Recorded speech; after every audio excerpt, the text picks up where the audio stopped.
Chapter 16. The Exodus from London.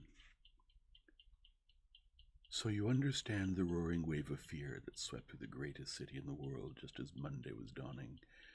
The stream of flight rising swiftly to a torrent, lashing in a foaming tumult round the railway stations, banked up into a horrible struggle against the shipping in the Thames, and hurrying by every available channel northward and eastward. By 10 o'clock, the police organization, and by midday, even the railway organizations, were losing coherency, losing shape and efficiency, guttering, softening, running at last in that swift liquefaction of the social body. All the railway lines north of the Thames and the southeastern people at Cannon Street had been warned by midnight on Sunday, and trains were being filled. People were fighting savagely for standing room in the carriages, even at 2 o'clock. By 3, people were being trampled and crushed, even in Bishopsgate Street, a couple of 100 yards or more from Liverpool Street Station. Revolvers were fired, people stabbed, and the policemen who had been sent to direct the traffic, exhausted and infuriated, were breaking the heads of the people they were called out to protect. And as the day advanced and the engine drivers and stokers refused to return to London, the pressure of the flight drove the people in an ever-thickening multitude away from the stations and along the northward running roads. By midday, a Martian had been seen at Barnes, and a cloud of slowly sinking black vapor drove along the Thames and across the flats of Lambeth, cutting off all escape over the bridges in its sluggish advance. Another bank drove over Ealing, and surrounded a little island of survivors on Castle Hill, alive, but unable to escape. After a fruitless struggle to get aboard a northwestern train at Chalk Farm, the engines of the trains that had loaded in the goods yard, there plowed through shrieking people, and a dozen stalwart men fought to keep the crowd from crushing the driver against his furnace. My brother emerged upon the Chalk Farm road, dodged across through a hurrying swarm of vehicles, and had the luck to be foremost in the sack of a cycle shop. The front tire of the machine he got was punctured in dragging it through the window, but he got up and off, notwithstanding, with no further injury than a cut wrist. The steep foot of Haverstock Hill was impassable owing to several overturned horses, and my brother struck into Belsize Road. So he got out of the fury of the panic, and, skirting the Edgware Road, reached Edgware about 7, fasting and wearied, but well ahead of the crowd. Along the road, people were standing in the roadway, curious, wondering. He was passed by a number of cyclists, some horsemen, and 2 motor cars. A mile from Edgware, the rim of the wheel broke, and the machine became unrideable. He left it by the roadside and trudged through the village. There were shops half open in the main street of the place, and people crowded on the pavement and in the doorways and windows, staring astonished at this extraordinary procession of fugitives that was beginning. He succeeded in getting some food at an inn. For a time he remained in Edgware, not knowing what next to do. The flying people increased in number. Many of them, like my brother, seemed inclined to loiter in the place. There was no fresh news of the invaders from Mars. At that time the road was crowded, but as yet far from congested. Most of the fugitives at that hour were mounted on cycles, but there were soon motor cars, hansom cabs, and carriages hurrying along, and the dust hung in heavy clouds along the road to St. Alban. It was perhaps a vague idea of making his way to Chelmsford, where some friends of his lived, that at last induced my brother to strike into a quiet lane running eastward. Presently he came upon a stile, and crossing it, followed a footpath northwestward. He passed near several farmhouses and some little places whose names he did not learn. He saw a few fugitives until, in a grass lane towards High Barnet, he happened upon 2 ladies who became his fellow travelers. He came upon them just in time to save them. He heard their screams, and, hurrying round the corner, saw a couple of men struggling to drag them out of the little pony chaise in which they had been driving, while a third, with difficulty, held the frightened pony's head. One of the ladies, a short woman dressed in white, was simply screaming. The other, a dark, slender figure, slashed at the man who gripped her arm with the whip she held in her disengaged hand. My brother immediately grasped the situation, shouted, and hurried towards the struggle. One of the men desisted and turned towards him, and my brother, realizing from his antagonist's face that a fight was unavoidable, and, being an expert boxer, went into him forthwith and sent him down against the wheel of the chaise.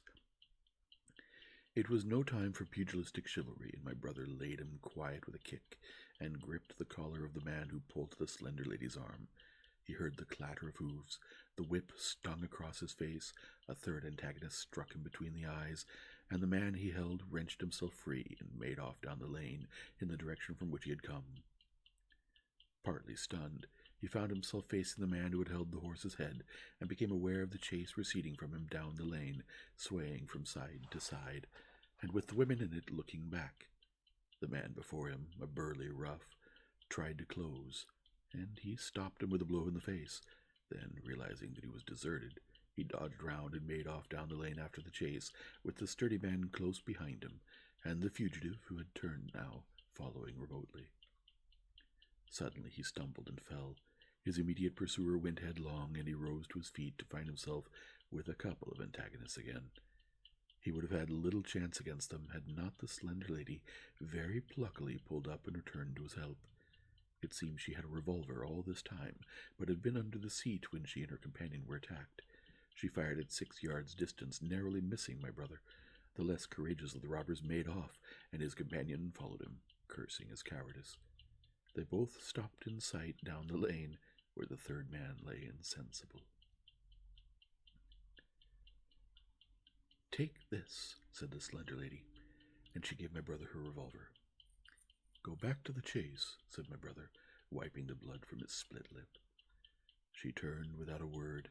They were both panting, and they went back to where the lady in white struggled to hold back the frightened pony. The robbers had evidently had enough of it. When my brother looked again, they were retreating. "I'll sit here," said my brother, "if I may," and he got up upon the empty front seat. The lady looked over her shoulder. "Give me the reins," she said, and laid the whip along the pony's side. In another moment, a bend in the road hid the 3 men from my brother's eyes.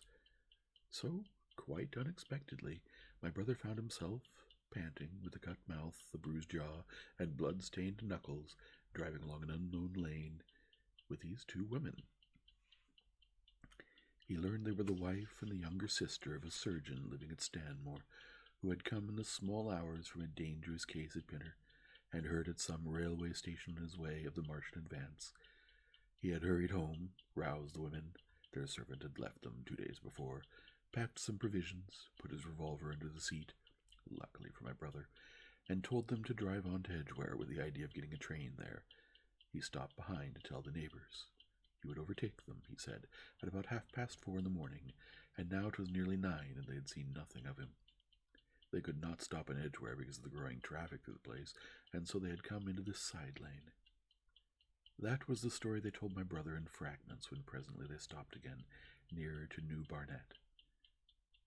He promised to stay with them at least until they could determine what to do, or until the missing man arrived, and professed to be an expert shot with a revolver, a weapon strange to him, in order to give them confidence.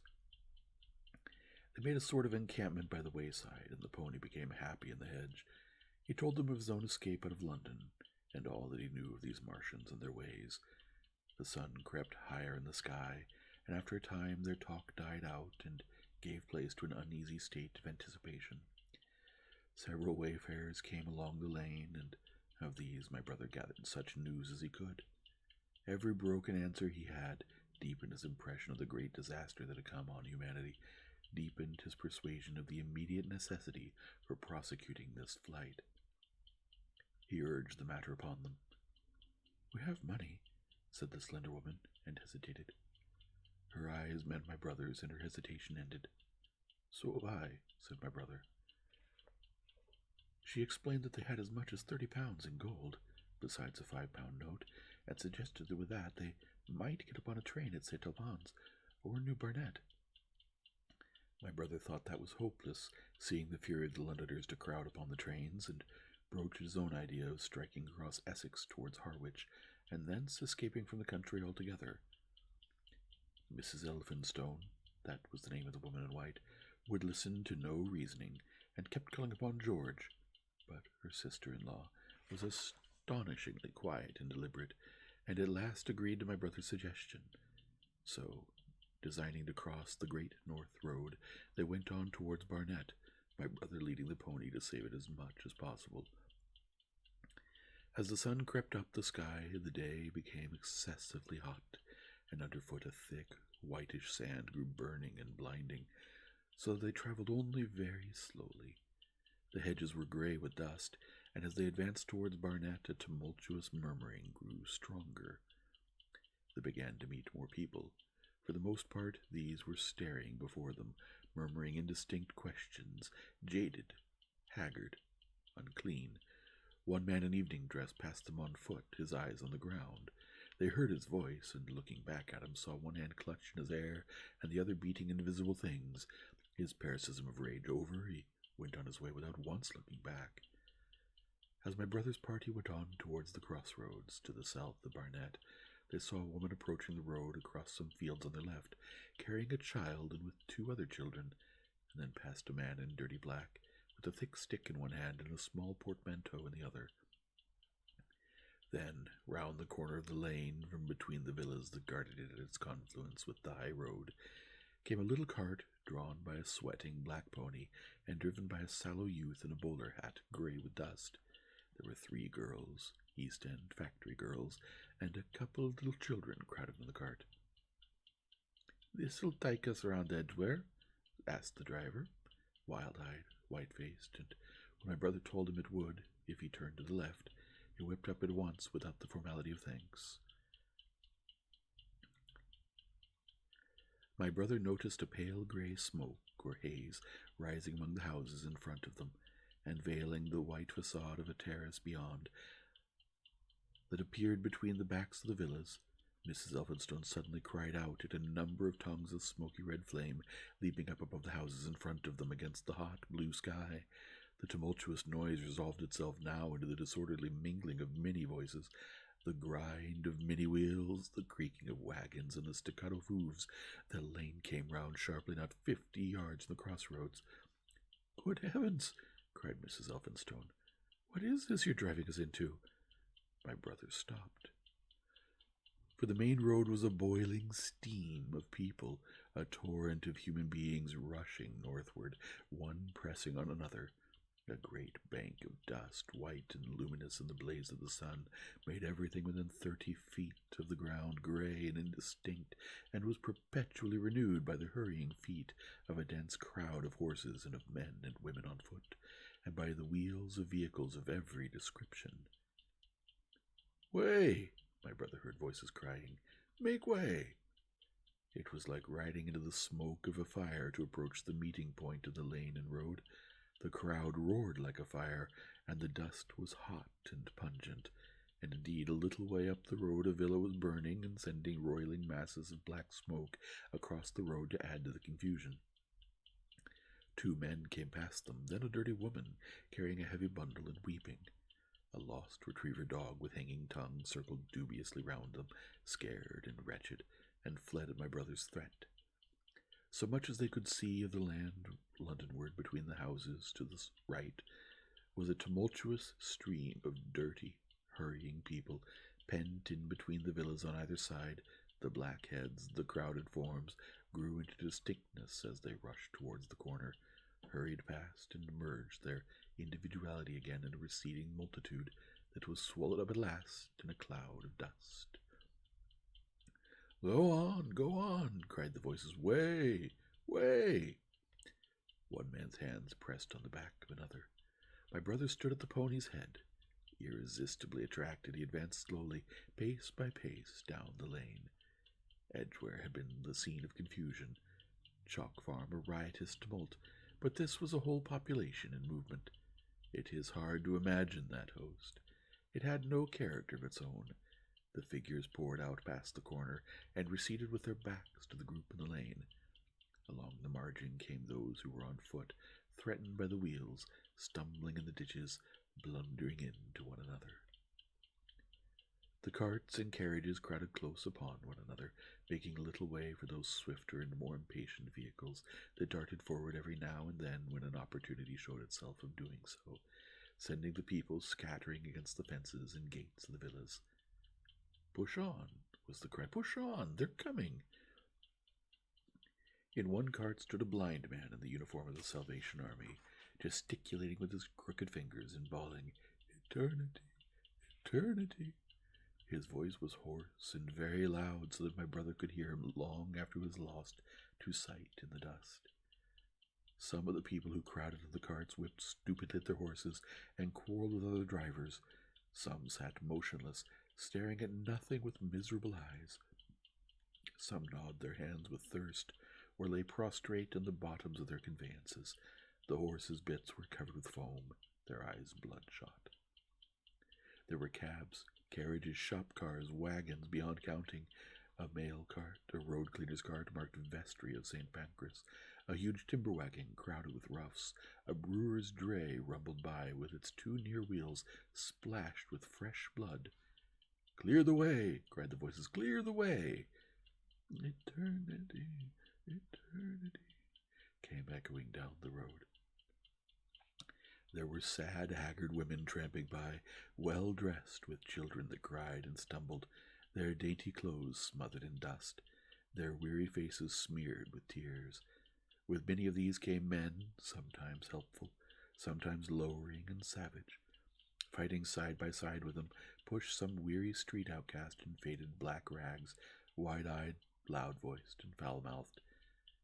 There were sturdy workmen thrusting their way along, wretched, unkempt men, clothed like clerks or shopmen, struggling spasmodically, a wounded soldier my brother noticed, men dressed in clothes of railway porters, one wretched creature in a nightshirt with a coat thrown over it.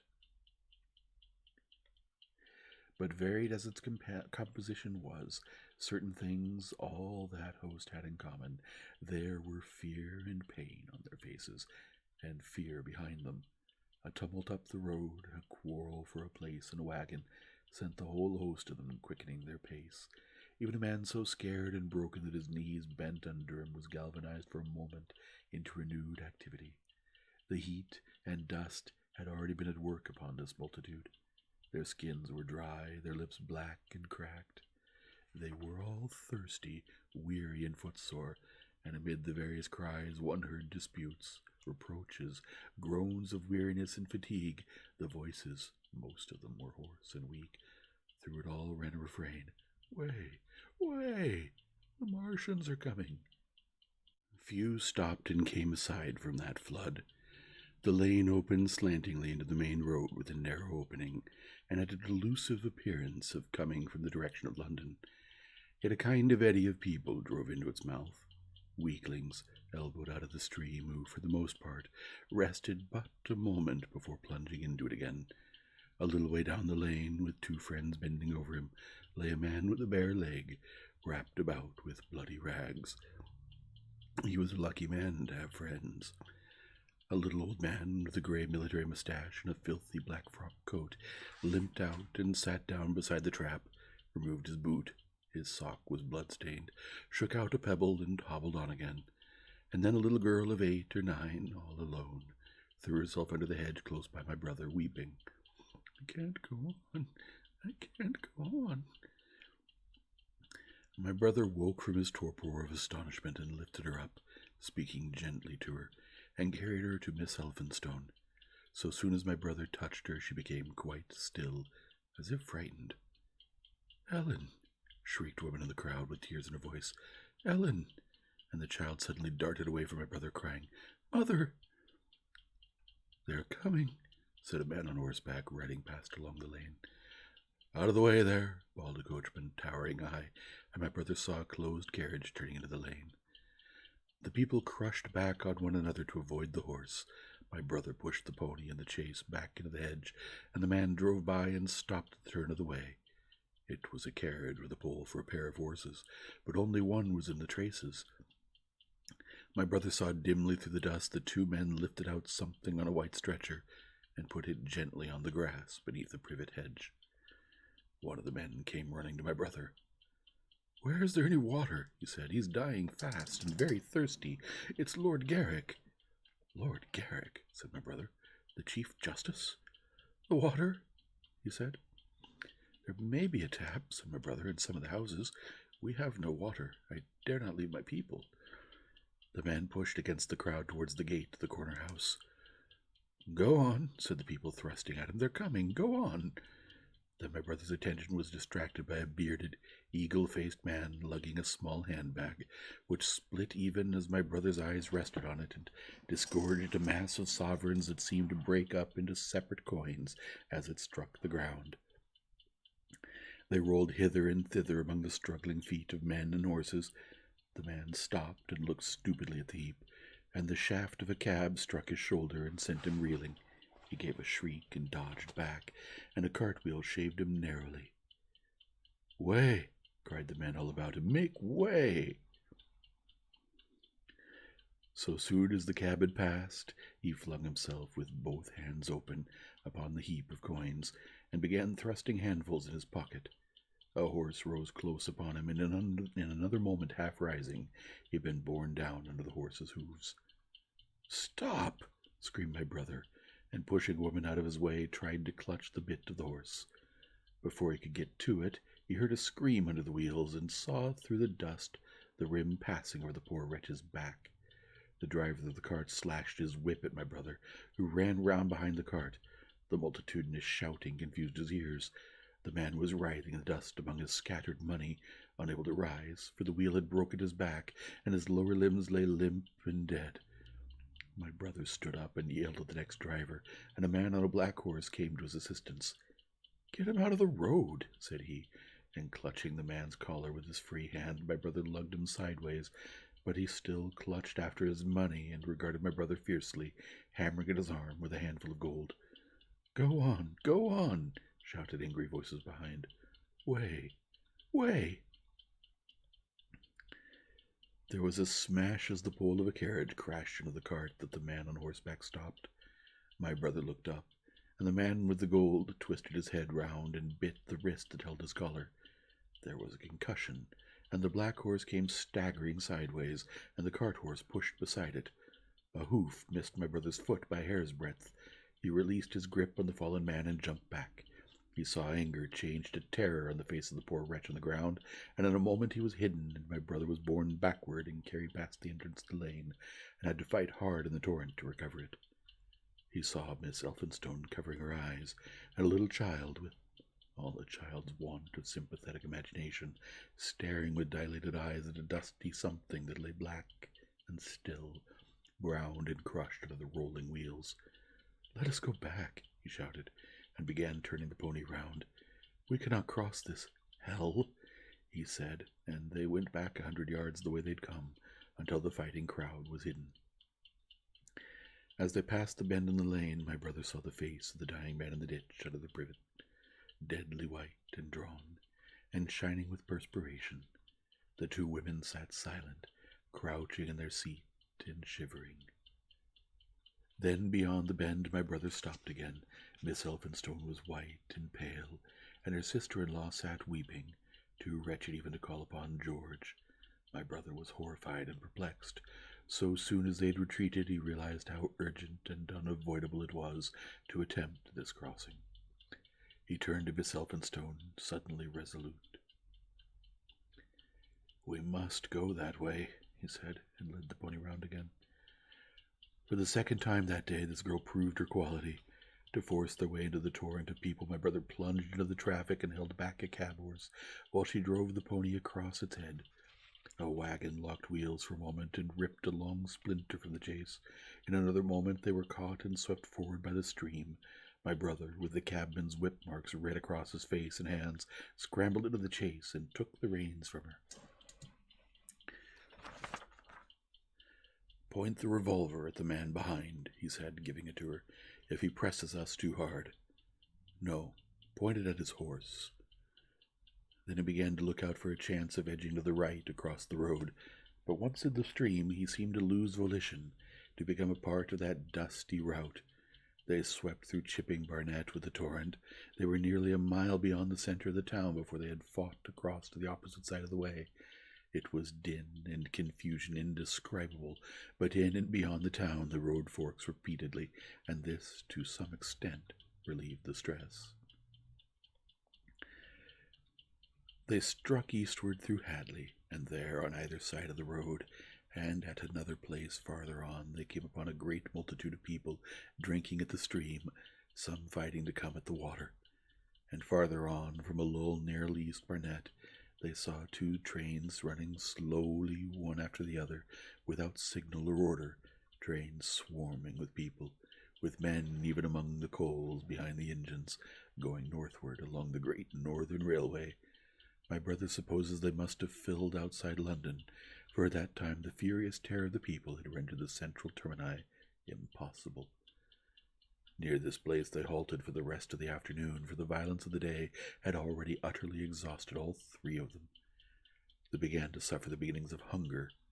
The night was cold, and none of them dared to sleep, and in the evening many people came hurrying along the road nearby their stopping place, fleeing from unknown dangers before them and going in the direction from which my brother had come. End of Chapter 16. Chapter 17. The Thunder Child.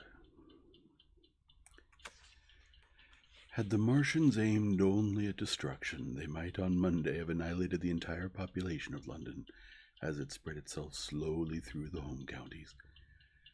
Not only along the road through Barnet, but also through Edgware and Waltham Abbey, and along the roads eastward to Southend and Shoeburyness, and south of the Thames to Deal and Broadstairs, poured the same frantic rout.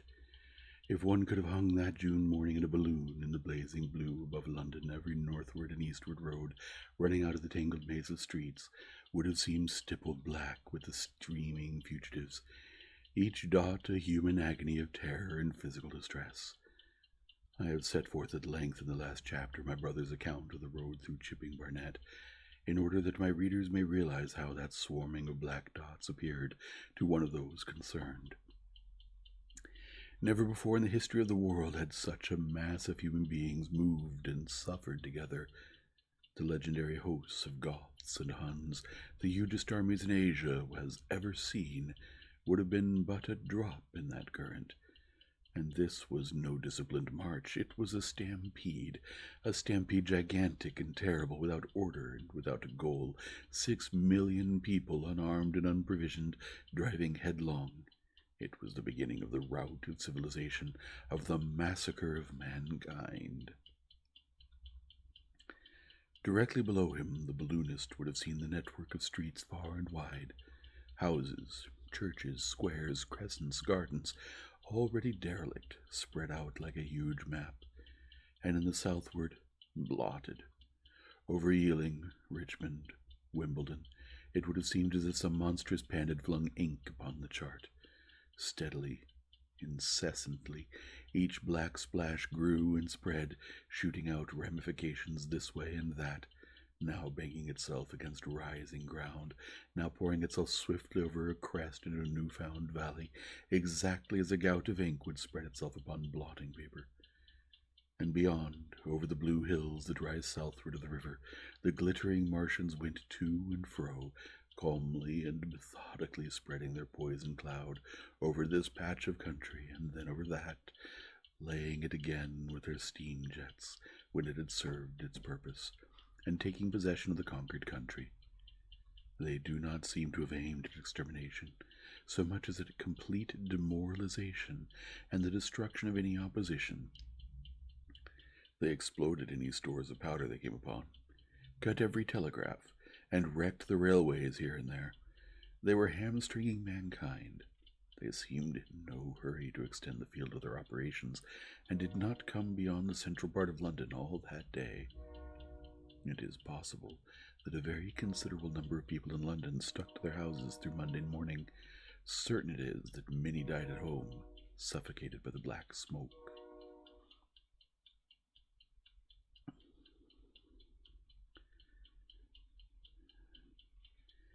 Until about midday, the Pool of London was an astonishing scene. Steamboats and shipping of all sorts lay there, tempted by the enormous sums of money offered by fugitives. And it is said that many who swam out to these vessels were thrust off with boat-hooks and drowned.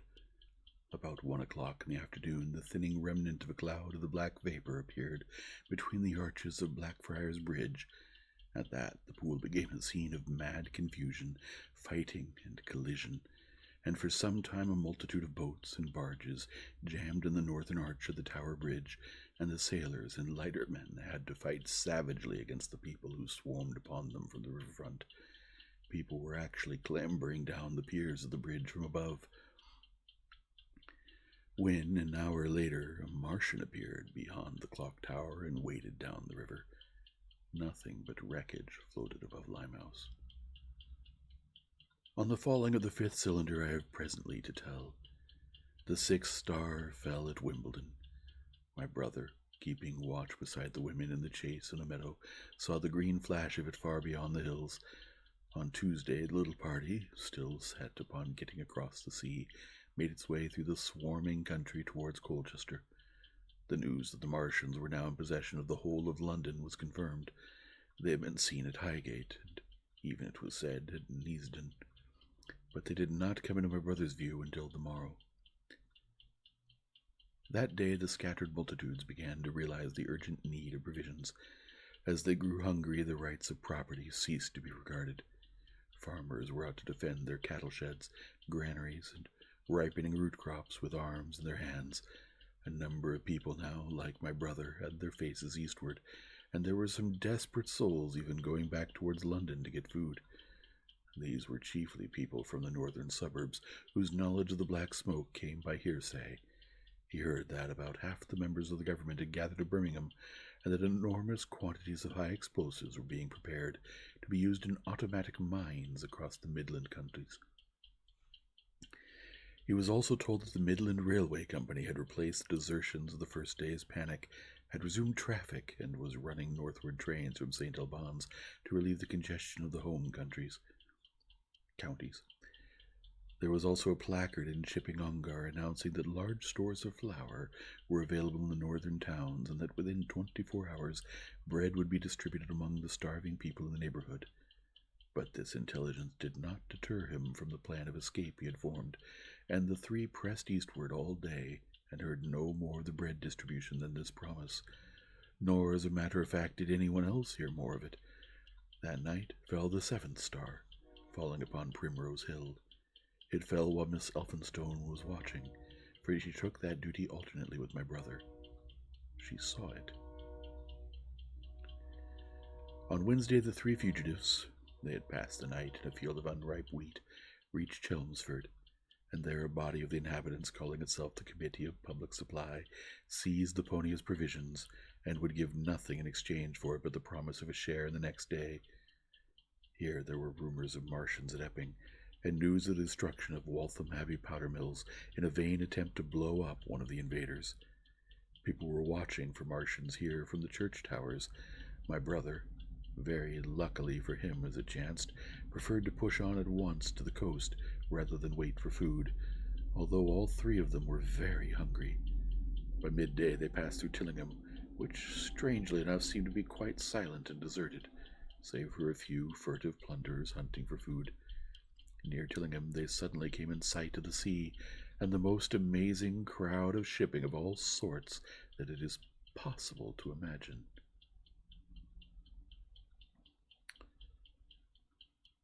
For after the sailors could no longer come up the Thames, they came on to the Essex coast, to Harwich and Walton and Clacton, and afterwards to Foulness and Shoebury, to bring off the people.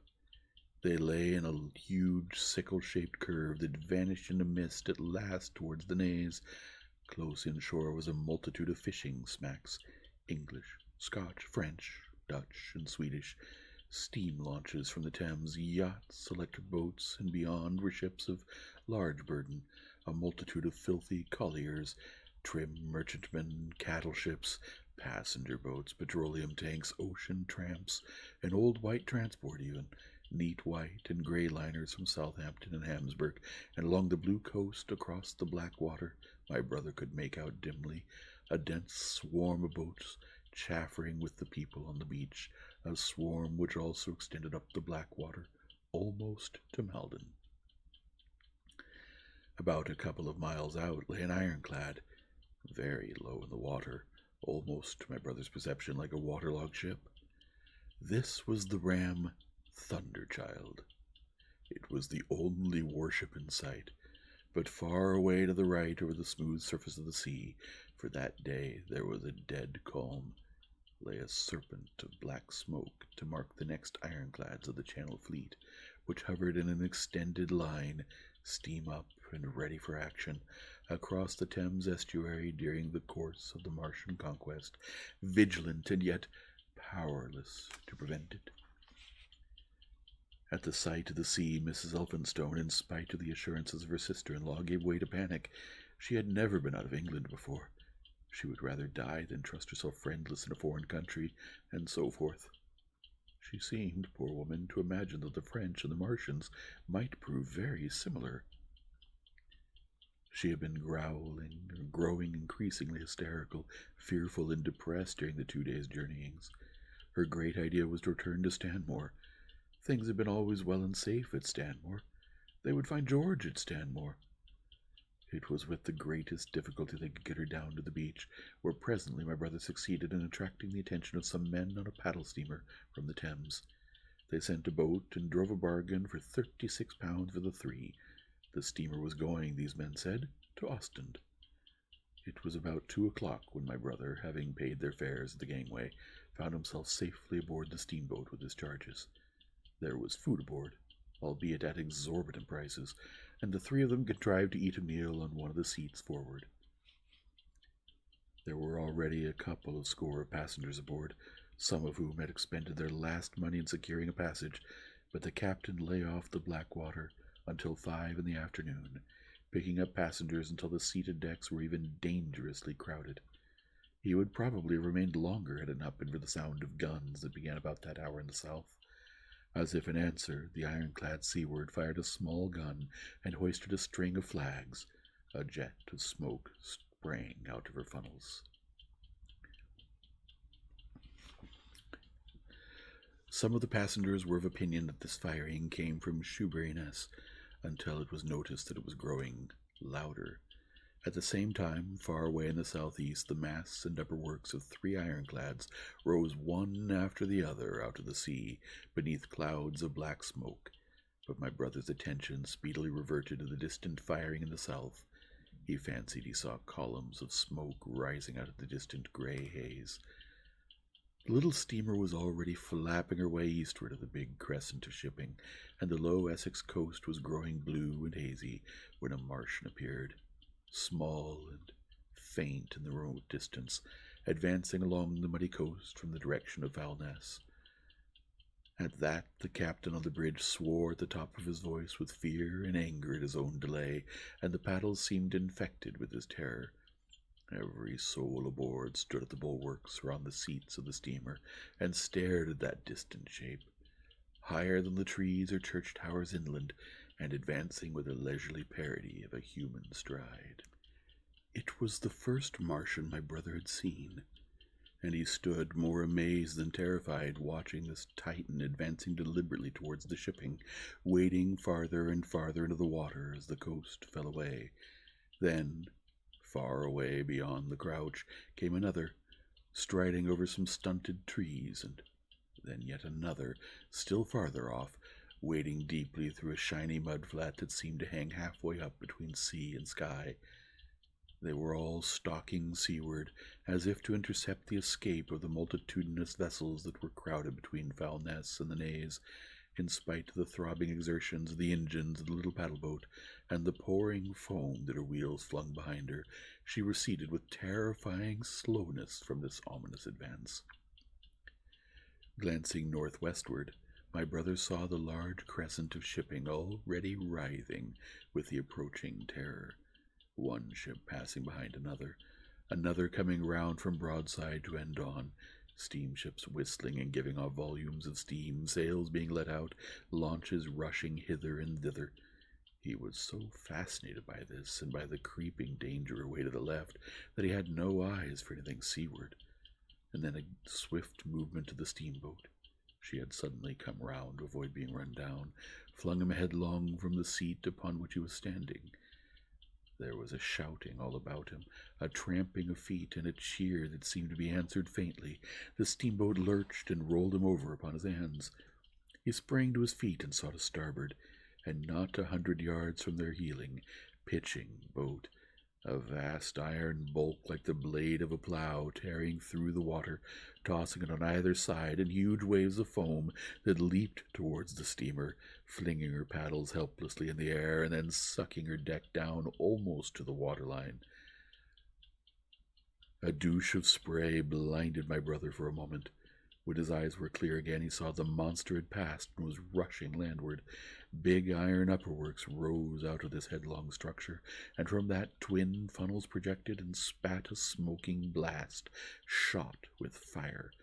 It was the torpedo ram, Thunderchild, steaming headlong, coming to the rescue of the threatened shipping. Keeping his footing on the heaving deck by clutching the bulwarks, my brother looked past this charging leviathan at the Martians again, and he saw the three of them now close together, and standing so far out to sea that the tripod supports were almost entirely submerged.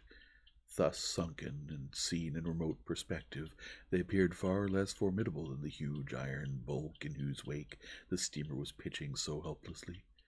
It would seem they were regarding this new antagonist with astonishment. To their intelligence, it may be, the giant was even such another as themselves. The Thunderchild fired no gun, but simply drove full speed towards them. It was probably her not firing that enabled her to get so near the enemy as she did. They did not know what to make of her. One shell, and they would have sent her to the bottom forthwith with a heat ray. She was steaming at such a pace that in a minute she seemed halfway between the steamboat and the Martians, a diminishing black bulk against the receding horizontal expanse of the Essex coast. Suddenly, the foremost Martian lowered his tube and discharged a canister of the black gas at the ironclad. It hit her larboard side and glanced off in an inky jet that rolled away to seaward, an unfolding torrent of black smoke from which the ironclad drove clear to the waters from the steamer. Low in the water, and with the sun in their eyes, it seemed as though she was already among the Martians. They saw the gaunt figures separating and rising out of the water as they retreated shoreward, and one of them raised the camera-like generator of the heat ray. He held it pointing obliquely downward, and a bank of steam sprang from the water at its touch.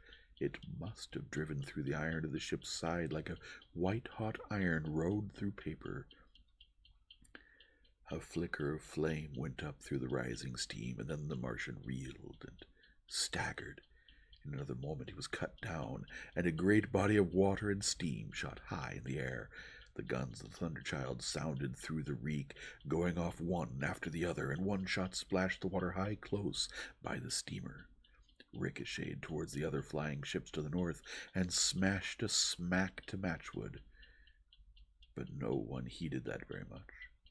At the sight of the Martian's collapse, the captain of the bridge yelled inarticulately, and all the crowding passengers of the steamer's stern shouted together. And then they yelled again, for surging out beyond the white tumult drove something long and black, the flames steaming from its middle parts, its ventilators and funnels spouting fire. She was alive still. The steering gear, it seems, was intact, and her engines working. She headed straight for a second Martian, and was within 100 yards of him when the heat ray came to bear. Then, with a violent thud, a blinding flash, her decks, her funnels leaped upward. The Martian staggered with the violence of her explosion, and in another moment the flaming wreckage, still driving forward with the impetus of its pace, had struck him and crumpled him up like a thing of cardboard. My brother shouted involuntarily. A boiling tumult of steam hit everything again. "Two!" yelled the captain. Everyone was shouting.